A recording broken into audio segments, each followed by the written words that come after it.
கண்களை மூடி கரங்களை கும்பிட்டு,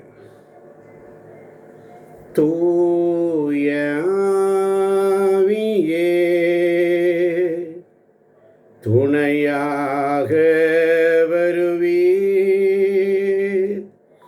இயேசுவின் சாட்சிகளாய் எம்மையும் மாற்றிடுவீர். எரேமியா தீர்க்கதரிசி புஸ்தகம் 3ஆம் அதிகாரம் 15ஆம் வசனத்தை வாசிப்போம். எரேமியா 3:15. ஆமென். என் இதயத்துக்கு ஏற்ற மேய்ப்பர்களை உங்களுக்கு கொடுப்பேன். என் இதயத்திற்கு ஏற்ற மேய்ப்பர்களை நான் உங்களுக்கு கொடுப்பேன். அவர்கள் உங்களை அறிவுடனும்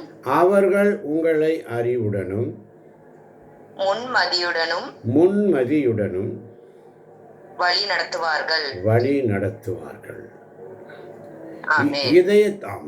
இதயத்திற்கு ஏற்ற மேய்ப்பர்கள் தருவார். ஊழியக்காரர்களை கொடுத்திருக்கிறார். அவர்கள் ஞானத்தோடும் மதிநுட்பத்தோடும் உங்களை மேய்ப்பார்கள் என்று சொல்லப்பட்டிருக்கு. பரலோகத்தில் இருக்கிற எங்கள் பிதாவே, உம்முடைய நாமம் அர்ச்சிக்கப்படுவதாக, உம்முடைய ராஜ்யம் வருக, உம்முடைய சித்தம் பரலோகத்தில் செய்யப்படுவது போல பூலோகத்திலும் செய்யப்படுவதாக. எங்கள் அன்றாட உணவை எங்களுக்கு இன்று தாரும். எங்களுக்கு எதிராக குற்றம் செய்தவர்களை நாங்கள் மன்னித்துள்ளது போல எங்கள் குற்றங்களை மன்னியும்.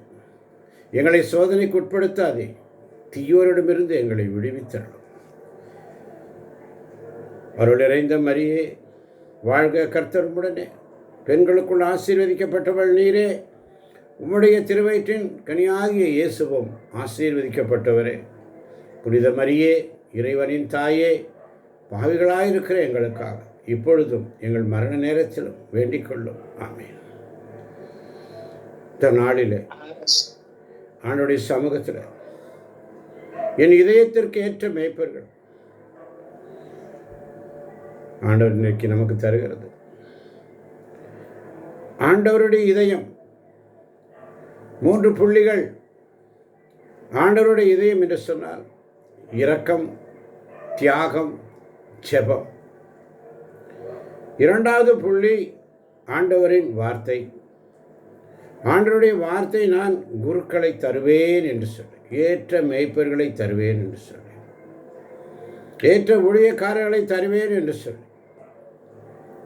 நம்முடைய கடமை என்ன என்றால் செபிப்பது, மதிப்பது, துணை நிற்பது. ஊழியக்காரர்களை, குருக்களை மதிப்பது, அவர்களுக்காக ஜெபிப்பது, அவர்களுக்காக துணை நிற்பது. புனித ஜான் மரியா வியானியின் பரிந்துரை நாம் கேட்கிறோம். ஆண்டவருக்கு ஒப்புக் கொடுப்போம். இறைவனுடைய வார்த்தை என்று நிறைவேறுகிறது. நம் மத்தியில் இருக்கும் ஒவ்வொரு குருவும் ஊழியக்காரர்களும் ஆண்டவரால் கொடுக்கப்பட்ட பரிசு. நம்முடைய பங்கு தலங்களில் இருக்கிற குருக்களை ஒப்புக் கொடுப்போம். இந்த நாளில் ஊழியக்காரர்களை ஒப்புக் கொடுப்போம். நம் மத்தியில் இருக்கும் ஒவ்வொரு குருவும் ஊழியக்காரர்களும் ஆண்டவர் கொடுத்த பரிசு. ஒப்புக் கொடுப்போம். ஆண்டவரே, எங்களுக்கு உமது இதயத்திற்கேற்ற மேய்ப்பர்களை நீர் தந்ததுக்கு நன்றி என்று சொல்லுவோம். அவர்களை ஞானத்தாலும் புனிதத்தாலும் நிரப்பும் ஆண்டவரே. அவர்கள் சோர்ந்து போகாமல், விழுந்து போகாமல், இதுவரை உமக்கு உண்மை உள்ளவர்களாக இருக்க அருள் தாரும் என்று சொல்லி கேட்போம். கிறிஸ்துவுக்குள் வாழும் எனக்கு எப்போதும் வெற்றி உண்டு. அதனாலதான் சங்கீதம் 132:9 அழகாக சொல்லும். சங்கீதம் 132:9. ஆமென். உம் குருக்கள் நீதியை ஆடையென அணிவார்களாக. நீதியை ஆடையென அணிவார்களாக. உம் அன்பர்கள் அக்களிப்பார்களாக. ஆமென். ஆமென். உன் குருக்கள் நீதியை அணிந்து கொள்ள வேண்டும் ஆடையாக. இதை கேட்கின்ற தேவ பிள்ளைகளே, இந்த வசனம் வைத்து பேசும் பொழுது நம்ம எல்லாரும் கண்ணீர் விட்டு ஊழியக்காரர்களுக்காக ஜெபிக்கணும், குருக்களுக்காக ஜெபிக்கணும். எரேமியா தீர்க்கதரிசி 3:15 அடிப்படையில் குருக்களுக்காக, ஊழியக்காரர்களுக்காக இதயத்திற்கு ஏற்ற மேய்ப்பர்களை தந்தமே நமக்கு நன்றி. என் இதயத்துக்கு ஏற்ற மேய்ப்பர்கள். ஆமன் பாந்தவர்களே, இரக்கத்தின் இதயம், இரக்கத்தின் இதயம். ஆண்டவரின் இதயம் இரக்கம் நிறைந்தது. அதுதான் சிந்தனை. ஆண்டவரே, எங்கள் குருக்களுக்கு இரக்கத்தின் இதயம் தாரும்.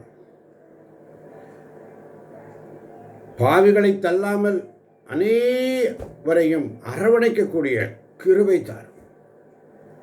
ஊழியக்காரர்கள் ஒவ்வொருவரையும் ஒப்புக் கொடுங்க, பெயர் சொல்லி ஒப்புக் கொடுங்க. உங்கள் பங்கு தந்தையர்களை பெயர் சொல்லி ஒப்புக் கொடுங்க. உங்களை வழிநடத்தின குருக்களை ஒப்புக் கொடுங்க. ஒவ்வொரு குருக்கள் இல்லைன்னு சொன்னால் திருப்பலி இல்லை, குருக்கள் இல்லைன்னு சொன்னால் திவ்ய நற்கருணை இல்லை. ஆமன் பார்த்தவர்களே, இரக்கத்தின் இதயம். இரண்டாவது, தியாகத்தின் இதயத்தை கொடுங்கப்பா. ஊழியக்காரர்களாக இருக்கட்டும், குருக்களாக இருக்கட்டும், ஆண்டவருடைய பணியை செய்கின்ற ஒவ்வொரு பிள்ளைகளுக்கும் தியாகத்தின் இதயத்தை கொடுங்கப்பா. வாசிக்கலாம், யோவான் நற்செய்தி 10ஆம் அதிகாரம் 11ஆம் வசனம். யோவான் நற்செய்தி 10ஆம் அதிகாரம் 11ஆம் வசனம். ஆமென்.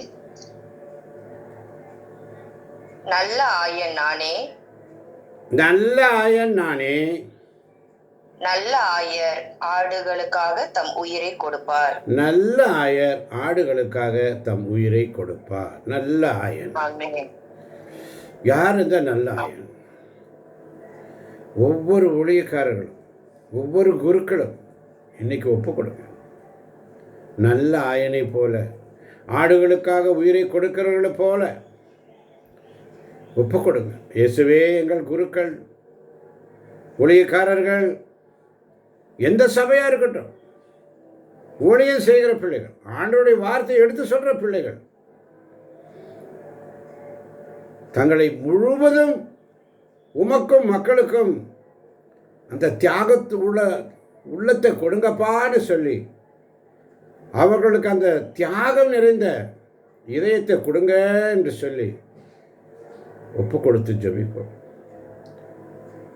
மூன்றாவது, ஜெபத்தின் இதயத்தை கொடுங்க. ஒவ்வொரு ஊழியக்காரர் குருக்களும் நற்கரணை முன் முழங்கால் படியிட்டு புனித வியானி செய்ததை போல, ஆண்டவரே எங்கள் குருக்கள், ஊழியக்காரர்கள் ஜெபத்தில் பலன் பெறவும், நற்கருணையில் உம்மை காணவும் அருள் தாரும் என்று ஒப்புக்கொடும். ஞானத்தின் இதயத்தை கொடுங்கன்னு சொல்லி ஒப்புக்கொடும். ஞானத்தோடு மேய்க்கின்ற இதயத்தை கொடுங்க ஆண்டவரே. தூயாவியானவரே, எங்கள் குருக்களின் வாயில், ஊழியக்காரர்களின் வாயில் உமது வார்த்தையை வையும்.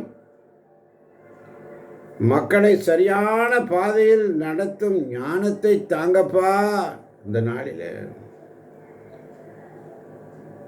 தூய்மையான இதயத்தை தாங்க ஜெபிக்கணும். உங்களுடைய குருக்கள் நீதியை அணிந்து கொள்ளும், நீதியை ஆடையாக அணிந்து கொள்ளட்டும். சங்கீதம் 132:9 வாசித்தோம். அன்னை மரியாளே,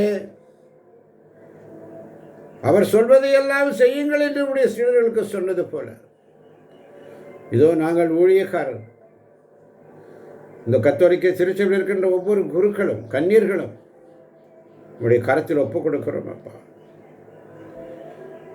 உங்களுடைய மாசற்ற இருதயத்தால் அவர்களை மூடி, பாவ சோதனை இருந்தவர்களை காப்பாற்றி ஒரு தூய்மையான இதயத்தை கொடுங்க ஆண்டவர். பெலனின் இதயம், பாரம் சுமக்கும் தோள்களாக கொடுக்க,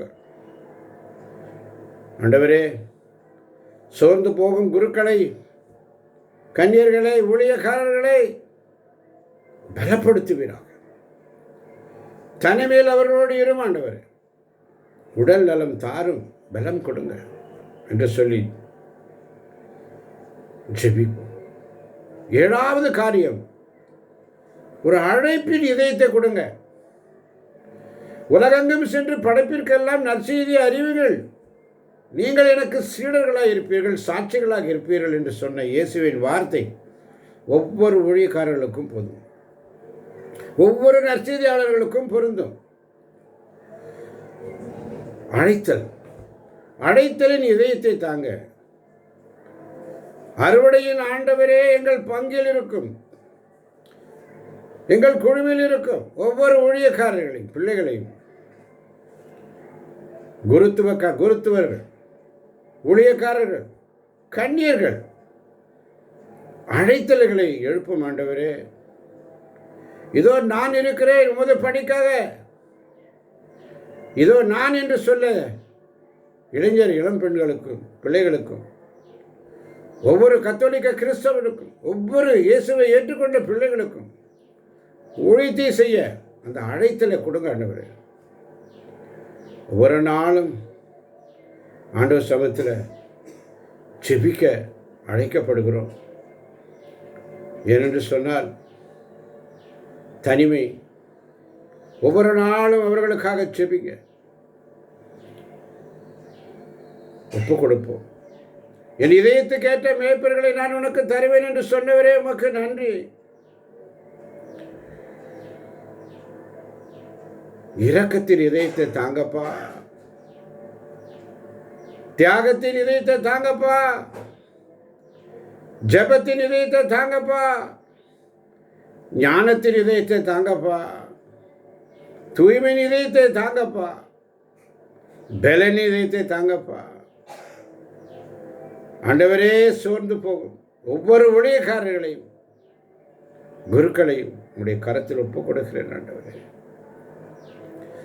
மத்தேயு நற்செய்தி 9:37 வாசிக்க கேட்போமா? மத்தேயு நற்செய்தி 9:37.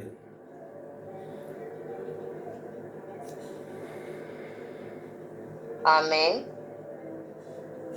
அப்பொழுது அவர் தம் சீடரை நோக்கி, அறுவடை மிகுதி, வேலையாட்களோ குறைவு.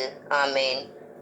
சீடர்களை நோக்கி, அறுவடை மிகுதி, வேலையாட்களோ குறைவு. தொடர்ந்து வாசிப்போம். ஆகையால் தேவையான வேலையாட்களை தமது அறுவடைக்கு அனுப்பும்படி, ஆகையால் தேவையான வேலையாட்களை தமது அறுவடைக்கு அனுப்பும்படி, தமது அறுவடைக்கு அனுப்பும்படி அறுவடையின் உரிமையாளரிடம் மன்றாடுங்கள் என்றார். அறுவடையின் உரிமையாளர் ஆண்டவரிடத்தில் ஒப்பு கொடுங்க. எல்லாரும் சேர்ந்து ஜெபிக்கணும். ஆண்டவர் சமூகத்தில் என் இதயத்தை கேட்ட மேய்ப்பர்களை நான் தருவேன் என்று சொன்னபடிய வார்த்தைக்காய் நன்றி ஆண்டவரே. குருக்கள் நீதியை அணிந்து கொள்ள, ஊழியக்காரர்கள் நீதியை அணிந்து கொள்ள, நமக்காக தங்கள் வாழ்வை அர்ப்பணிக்கின்ற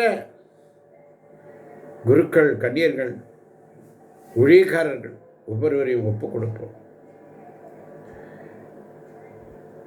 அதனால தான் நேற்று மாலை 119 சங்கீதத்திலே வாசித்தோம். மிக நீளமான அதிகாரம், ஆனால் மைய வசனம், இளைஞன் தன் வழியை எதை கொண்டு தூய்மையாக்குவான். அதுதான் சங்கீதம் 119:9 சொல்லப்பட்டிருக்கு. இளைஞர் தம் நடத்தையை மாசற்றதாய் காத்துக் கொள்வது எவ்வாறு? இளைஞர் தம் நடத்தையை மாசற்றதாய் காத்துக் கொள்வது எவ்வாறு? உம் வாக்கை கடைபிடிப்பதால் அன்றோ? உம் வாக்கை கடைபிடிப்பதால் அன்றோ? ஆமென். ஆமென். அவருடைய வார்த்தையை கடைபிடிப்பதால். இப்போ வார்த்தையில் நடத்தல், வார்த்தையை விரும்புதல், வார்த்தையால் வாழுதல். ஆமென். வார்த்தையில் நடத்தல் என்றால் மகிழ்ச்சியான வாழ்வு, குற்றமற்ற வழியில் நடப்போர் பேறு பெற்றோர் என்று வேதம் சொல்லுகிறது. ஆண்டவரின் ஒழுங்குமுறைகளை கடைபிடிப்போர் பேறு பெற்றோர் என்று சொல்லுகிறது. அப்படி என்று சொன்னால் குற்றமற்ற வழி, தவறில்லாத வாழ்க்கை. பேறு பெற்றோர் என்று சொன்னால் ஆசீர்வதிக்கப்பட்டவர்கள், சந்தோஷமாய் வாழ்க்கை. உலகம் சொல்லுது பணம் இருந்தால் சந்தோஷம், ஆனால் வார்த்தை சொல்லுகிறது வார்த்தையின்படி நடந்தால் சந்தோஷம். வார்த்தையை விரும்ப வேண்டும், வார்த்தையை விரும்ப வேண்டும். உமக்கு எதிராக நான் பாவம் செய்யாதபடி உம்முடைய வார்த்தையின் இதயத்தில் நான் பதித்து வைத்திருக்கிறேன் ஆண்டவரே. பாவத்தைக்கு மருந்து என்ன? வசனத்தை மனப்பாடம் பண்ணி இதயத்தில் வைப்பது தான். உங்களுடைய ஒழுங்குமுறை வழியில் நான் அடையும் மகிழ்ச்சி எல்லா செல்வத்தை விட பெரியது. வார்த்தையால் வாழுதல் பலனான வாழ்வு. உங்களுடைய திருச்சட்டத்தில் உள்ள வியத்தகு உண்மைகளை நான் காணும்படி என் கண்களை திறந்தரணும். வசனம் 18 வாசிக்கலாம். சங்கீதம் 119:18. ஆமென். உம் திருச்சட்டத்தில் வியப்பானவற்றை நான் கண்டுணருமாறு என் கண்களை திறந்தருளும். வியப்பானவற்றை கண்டுணருமாறு நல்ல மேய்ப்பர்களை, ஞானமுள்ள மேய்ப்பர்களை உனக்கு நான் தருவேன் என்ற வாக்குத்தத்தம். உம்முடைய திருச்சட்டத்தில் வியத்தகு உண்மைகளை நான் காணும்படி என் கண்களை திறந்தார். ஆமென். வேதத்தை படிக்கும் பொழுது ஆண்டவரே கண்ணை திறங்கன்னு ஜெபிங்க. இல்லைன்னா எழுத்து மட்டும்தான் தெரியும். அவருடைய ஒழுங்குமுறைகள் நமக்கு மகிழ்ச்சியை தருகிறது. அன்பார்ந்தவர்களே, வார்த்தை இல்லாமல் வாழ்க்கை இல்லை. தினமும் படிப்பேன், தினமும் மனப்பாடம் பண்ணுவேன், தினமும் கடைபிடிப்பேன். உன் வார்த்தையே எனக்கு விளக்கு, என் பாதைக்கு ஒளி. ஆண்டவரே, உம்முடைய வார்த்தையின்படி நடக்க, உம்முடைய வார்த்தைகளை நான் விரும்ப, உம்முடைய வார்த்தைகளை வாழ நீர் எங்களுக்கு உதவும் ஆண்டவரே.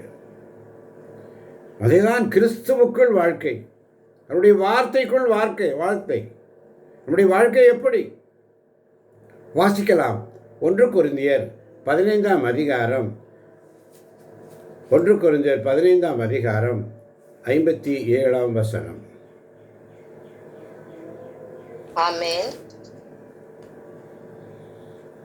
ஆகவே நம் ஆண்டவர் இயேசு கிறிஸ்துவின் வழியாக நமக்கு இந்த வெற்றியை கொடுக்கும் கடவுளுக்கு நன்றி. நன்றி. ஆகவே 56ஆம் வசனம் சொல்லுகிறது, பாவமே சாவின் கொடுக்கு, பாவத்துக்கு வலிமை தருவது திருச்சட்டம். ஆகவே நம் ஆண்டவர் இயேசு கிறிஸ்துவின் வழியாக நமக்கு இந்த வெற்றியை கொடுக்கும் கடவுளுக்கு நன்றி. கிறிஸ்துவுக்குள் வெற்றி. அன்பான இறை மக்களே, தேவச்சனமே, இன்னைக்கு வாழ்க்கைக்கான போராட்டம். வீட்டில் பிரச்சனை, குடும்பத்தில் பிரச்சனை, பிஸ்னஸில் பிரச்சனை, உங்களுடைய வேலையில் நெருக்கம், உடல் நோய், மனசோர்வு. இயேசு சொல்கிறார், யோவான் நற்செய்தி 16ஆம் அதிகாரம் 33ஆம் வசனம். யோவான் 16:33. ஆமென். என் வழியாய் நீங்கள் அமைதி காணும் பொருட்டே நான் இவற்றை உங்களிடம் சொன்னேன். உலகில் உங்களுக்கு துன்பம் உண்டு. எனினும் துணிவுடன் இருங்கள். நான் உலகின் மீது வெற்றி கொண்டுள்ளேன் என்றார். ஆமென்.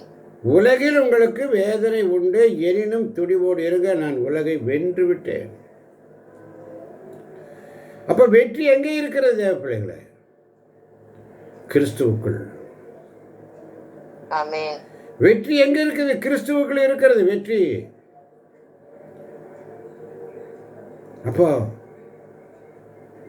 முதலாவது வெற்றி, பாவத்தின் மேல் வெற்றி. ரோமேற்கு எழுதிய திருமுகம் 8ஆம் அதிகாரம் 1-2 வசனங்கள். ஆமென். ஆகவே ஆகவே கிறிஸ்து இயேசுவோடு இணைந்திருப்போருக்கு கிறிஸ்து இயேசுவோடு இணைந்திருப்போருக்கு இனி தண்டனை தீர்ப்பே கிடையாது. இனி தண்டனை தீர்ப்பே கிடையாது. ஏனெனில் கிறிஸ்து இயேசுவோடு இணைந்திருப்போருக்கு ஏனெனில் கிறிஸ்து இயேசுவோடு இணைந்திருப்போருக்கு வாழ்வு தரும் தூய ஆவியின் சட்டம் பாவம். வாழ்வு தரும் தூய ஆவியின் சட்டம் பாவம் சாவு என்பவற்றிற்கு உள்ளாக்கும் சட்டத்தினின்று என்னை விடுவித்து விட்டது. அழகா சொல்றார் பவுல். நம்மளை அதிகமாக தோற்கடிக்கிறது நம்முடைய பாவங்கள், நம்முடைய குற்ற உணர்வு. நம்ம தோற்கடிக்கிறது அதுதான், நம்முடைய பாவங்கள், குற்ற உணர்வு. ஆகவே கிறிஸ்து இயேசுவோடு இணைந்திருப்போருக்கு தண்டனை தீர்ப்பில்லை. ஆமென். கிறிஸ்துவுக்குள் வாழும் எனக்கு எப்போதும் வெற்றி உண்டு, வெற்றி உண்டு, வெற்றி உண்டு, வெற்றி உண்டுன்னு சொல்லி ஒப்பு கொடுக்கலாமா? ஆகவே கிறிஸ்து இயேசுவோடு இணைந்திருப்போருக்கு தண்டனை தீர்ப்பில்லை. சிலுவையில் ஆண்டவர் ஜெயித்தார். அவருடைய வசனம் மிக அழகாக சொல்லுகிறது. கொலோசியர் 2:12 பாவ கடனை அவர் சிலுவையிலே அறைந்து போட்டார். அறிக்கை பண்ணுங்க. தூய ஆவியினால் ஜெபிக்க வைக்கிறார், ஜெயிக்க வைக்கிறார் நம்மளை. நான் மறுபடி தவறு பண்றேன்னு சொல்லாதீங்க. ஒவ்வொரு நாளும் அப்படிதான் சொல்லிட்டு இருக்கிறேன். நான் மறுபடியும் தவறு பண்றேன், மறுபடியும் நேற்று செஞ்சு இன்னைக்கு செய்ய போறேன். வேண்டாம். நான் மறுபடி தவறு பண்றேன்னு சொல்லாதீங்க. சொல்லுங்க, கிறிஸ்துவுக்குள் நான் பாவத்தை ஜெயிக்கிறேன்னு சொல்லுங்க. சாத்தான் மேல் வெற்றி. நம்முடைய போராட்டம் மனுஷன் கூட இல்லை, இருளின் அதிகாரங்களோடு கூட வெற்றி. ஆமென். சாத்தானோட வெற்றி மனுஷன் கூட இல்லை. ஒவ்வொரு நாளும் ஆண்டவரோடு அவர் மிகுந்த ஆற்றலோடு இணைந்து அவரோடு வலிமை பெறுங்கள் என்று வேதம் சொல்லுகிறது. சாத்தானை எப்படி ஜெயிப்பது? இயேசுவின் நாமத்தில் பேய்கள் கூட கீழ்ப்படிஞ்சிச்சு. ஆட்டுக்குட்டியின் இரத்தத்தால் ஜெயிச்சாங்க. வார்த்தையால், மனிதர் அப்பத்தினால் மட்டும் வாழ்வதில்லை. இயேசு கிறிஸ்துடைய ஒவ்வொரு வசனத்தினால் இயேசு ஜெயித்தார், சாத்தானை ஜெயித்தார். பேய்கள் கூட கீழ்ப்படிந்தது. லூக்கா 10:17 வாசித்து பாருங்க. இரத்தத்தால் ஜெயிச்சாங்க, ஆட்டுக்குட்டியின் இரத்தத்தால். திருவெளிப்பாடு 12:11 சொல்லப்படுகிறது. வார்த்தையால் இயேசு ஜெயித்தார். மத்தேயு 4:4 வாசித்து பாருங்க. நீங்க தனியா போராடல, உங்களுக்குள் இருக்கிறவர் உலகில் உள்ளவனை விட மிக பெரியவர். ஆமென். உலகம் மரணத்தின் மேல் வெற்றி. ஆமன் பார்த்தவர்களே, உலகம் இன்னைக்கு கடன், வேலை, அவமானம். இயேசு சொன்னார், நான் உலகை ஏற்கனவே ஜெயிச்சிட்டேன். மரணம் கடைசி எதிரி. சாவே உன் வெற்றி எங்கே? சாவே உன் கொடுக்கு எங்கே? காலியான கல்லறை தான் நம்முடைய வெற்றியுடைய ஆதாரம். இயேசுடைய கல்லறை காலியாகிறது. எனவேதான் ஆண்டவராக இயேசு கிறிஸ்து வழியாக நமக்கு வெற்றி அளிக்கும் கடவுளுக்கு நன்றின்னு சொல்லுங்க. கிறிஸ்துவுக்கு வெற்றியால் வாழ அவரோடு இணைந்து இருக்கணும். அதனால தான் யோவான் நற்செய்தி 15:5 மிக அழகாக சொல்லும். யோவான் நற்செய்தி 15ஆம் அதிகாரம் 5ஆம் வசனம். ஆமென். நானே திராட்சை செடி, நீங்கள் அதன் கொடிகள். ஒருவர் என்னுடனும் நான் அவருடனும் இணைந்திருந்தால் அவர் மிகுந்த கனி தருவார். என்னை விட்டு பிரிந்து உங்களால் எதுவும் செய்ய முடியாது. ஆமென். அதனால தான் தினமும் ஜெபம், அதிகாலை ஜெபம், நற்கருணை பலன், நற்கருணை பிரசன்னம், ஆண்டோடைய பிரசன்னம். ஆமன் பாதர்களே, அதனால தான் பவுல் அழகாக சொல்லுவார், என்னை பலப்படுத்துவருடைய துணையால் நான் எதுவும் செய்ய எனக்கு ஆற்றல் உண்டு. உங்கள் வாயால் சொல்லுங்க, நான் கிறிஸ்துவுக்குள் வெற்றி பெற்று விட்டேன். நன்றி சொல்லுங்க. வெற்றி வந்த பிறகு இல்லை நன்றி, வெற்றி வர்றதுக்கு முன்னாடியே நன்றி சொல்லுங்க. நன்றி ஆண்டவரே. நீங்கள் தோல்வியாளர் அல்ல. நீங்கள் கிறிஸ்துவுக்கு இருந்தால் நீங்கள் ஏற்கனவே வெற்றியாளர். ஆமென். சிலுவையே அந்த வெற்றியோட அடையாளம்.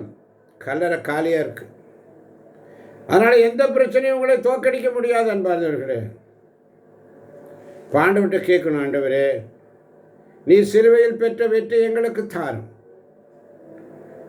பாவம், சாத்தான், உலகம், மரணம் எல்லாத்தையும் ஜெயிக்க உம்மோடு இணைந்து வாழ எங்களுக்கு கிருபை தாங்கப்பா. இன்று முதல் நாங்கள் தோல்வி அல்ல வெற்றி அறிவிக்கிறோம். ஏனென்றால் நீர் எங்களோடு இருக்கிறேன். சத்தமாக உயரத்தை கொள்ள சொல்லி பழகுங்க. நான் கிறிஸ்துவுக்குள் வெற்றியாளனாக இருக்கிறேன். என்னுடைய எதிரி பாவம், வெற்றி சிலுவை அறிக்கை பண்ணுங்க. என்னுடைய எதிரி சாத்தான், வெற்றி ஆண்டவரோடு இணைந்த வலிமை. எதிரி ஒன்று உலகம், மரணம், வெற்றி உயிர்த்த இயேசு. ஆமான் பாதர்களே, இயேசுவின் நாமத்தில் நாம் எல்லாருமே வெற்றியாளர்கள். ஒவ்வொரு இயேசுவை ஏற்றுக்கொண்ட ஒவ்வொரு ஊழியக்காரர்களும் குருக்களார்கள் எல்லாருமே வெற்றியாளர். இதை கேட்க போகின்ற ஒவ்வொருவரும் பாவம், சோதனை, பயம், நோய் எல்லாத்தையும் மேற்கொண்டு எழுதி நிற்க பலத்தாங்கப்பா. நமக்காக கடவுள் இருக்கும்போது நமக்கு எதிராக இருப்பவர் யார்? வாசிக்கலாம், ரோமர் 8:31.